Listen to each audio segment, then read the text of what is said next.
তোমার এই যে ছোটবেলার ইয়ে বলো না, উলানিয়াতে তোমরা ঈদ কিভাবে করতা?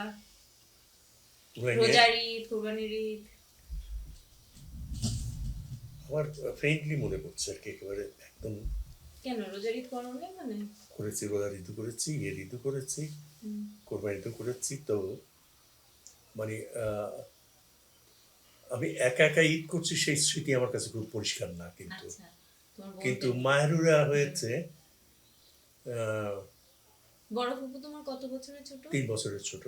ও স্বাভাবিক, তুমি ছোট্ট বাচ্চা ছিলা। হুম। হুম। তো তখন মনে পড়ছে আর কি, শাহের হওয়ার তো আরো ভালো মনে হুম। আছে মোটামুটি। তো আমাদের ওখানে ঈদ হওয়ার আগে যে কাজগুলো করতে হতো আমাদের, সেটা হচ্ছে ক্ষেত্রমোহন ধুবি বলে আমাদের এক ধোপা ছিল। হুম। হুম। ও ছিল ডাকঘর করা।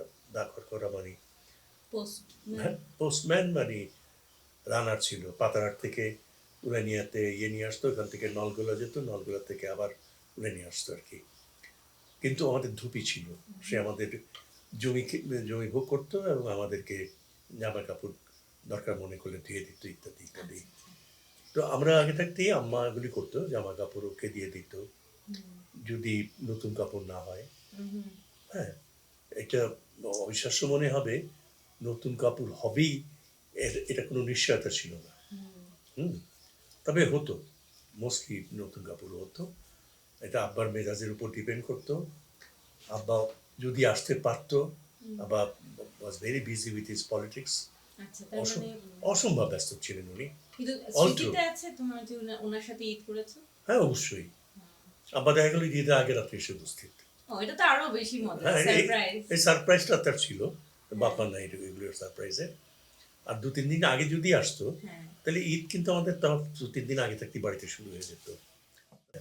এটা অবিশ্বাস্য মনে হবে, নতুন কাপড় হবেই এটা কোনো নিশ্চয়তা ছিল না। হুম।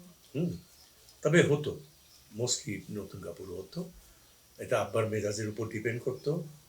আব্বা যদি আসতে পারতো, হুম। আব্বা was very busy with his politics. আচ্ছা, তার মানে অসম্ভব ব্যস্ত ছিলেন উনি। কিন্তু অল ট্রু। স্মৃতিতে আছে তোমার যে ওনার সাথে ঈদ করেছো? হ্যাঁ, অবশ্যই। আব্বা দেখা গেল ঈদের আগের রাত্রে এসে উপস্থিত। ও, এটা তো আরো বেশি মজা, হ্যাঁ, সারপ্রাইজ। এই সারপ্রাইজটা তার ছিল। হ্যাঁ। বাপ্পার নাই এগুলোর সারপ্রাইজে। আর 2-3 দিন আগে যদি আসতো, হ্যাঁ। তাহলে ঈদ কিন্তু আমাদের তাও 2-3 দিন আগে থাকতেই বাড়িতে শুরু হয়ে যেত। কারণ আব্বা সন্ধ্যার পরই হারমোনিয়াম বসতেন, গান গাওয়া শুরু হয়ে যেত। হ্যাঁ হ্যাঁ। উনি আমার মনে হয় যে মানে যতবার আব্বুর কাছে দাদার কথা শুনি না, আমার কাছে মনে হয় খুব জলি জমানো না, আমাদের পরিবারের সবাই। পার্টি বা পার্টি আমার পছন্দ দাদার করে। সম্পর্কে হি ওয়াজ এ জলি ম্যান। হ্যাঁ। এই কথাটা আমি কোনদিন কারো কাছ থেকে শুনিনি, আব্বার মুখেও না।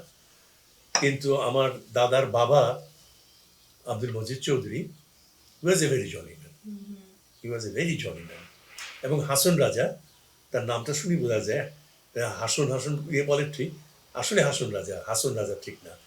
নয়া রাজা, কালা রাজা, হাসন রাজা, কথায় কথায় আসতে পারতেন আর কি। ও। এই জন্য হাসন ও রাজা। হাসন রাজা। হুম। ও, তা হাসন বরিশালের স ছ হয়ে যায়, ইসলাম এ ছ লয়কার লাম ইসলাম, এভাবে লেখা হয় ইসলাম। আমার দাদা তো সেইভাবে ইসলাম জড়িয়ে লিখতেন।